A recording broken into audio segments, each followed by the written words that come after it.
My father threw my suitcase down the front steps, my clothes scattering across the wet grass. My mother stood in the doorway, wrapping her arms protectively around my younger sister, Jessica, glaring at me like a dangerous stranger. 10 years later, that exact same family stood on my porch, crying and begging for my forgiveness. But they weren't there. Apologize. They were there because their carefully constructed house of lies had finally collapsed. I was 22, working an entry-level accounting job. One evening, I found my parents waiting, faces red with fury. Jessica, 19, and the golden child, was sobbing loudly. My dad shoved a bank statement into my chest. $50,000 was drained from my grandmother's medical fund. My dad accused me of stealing it to cover a gambling debt. I didn't gamble. I desperately defended myself, but Jessica wailed that she saw me taking the checkbook. I pleaded. I wasn't even in town.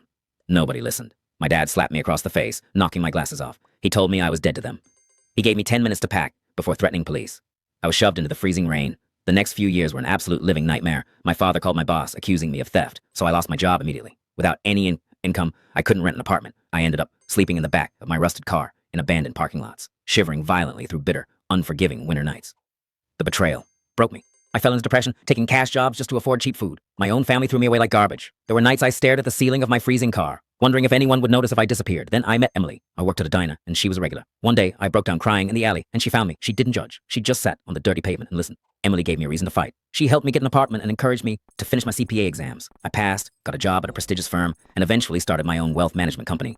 Emily and I married, bought a home, and had 2 daughters. I built a perfect life, independent of the people who destroyed my past. 10 years passed without a word. Then, my receptionist transferred a panicked phone call from my mother. I almost hung up, but morbid curiosity won. My mother was hysterically crying. We're so sorry, she sobbed. Jessica confessed. We know everything, please. We need to see you. I agreed to meet at a public restaurant. Emily came, squeezing my hand for support. When my parents walked in, they looked 10 years older, carrying the heavy weight of guilt. They tried to hug me, but I told them to sit. They confessed Jessica's life had spiraled. She was recently arrested for embezzlement and admitted she stole my grandmother's money a decade ago to fund a lavish lifestyle. My mom cried. She was just a foolish teenager. We had no idea. But I had run a background check. I looked my father dead in the eye. Don't lie. Jessica's bank records show she transferred half that money into your failing business account. You knew she took it.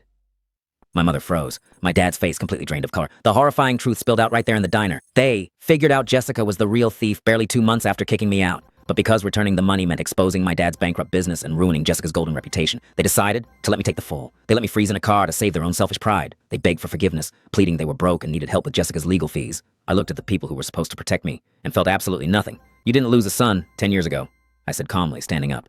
You sacrificed him, and dead men don't pay legal fees. Emily and I walked out of the restaurant, leaving them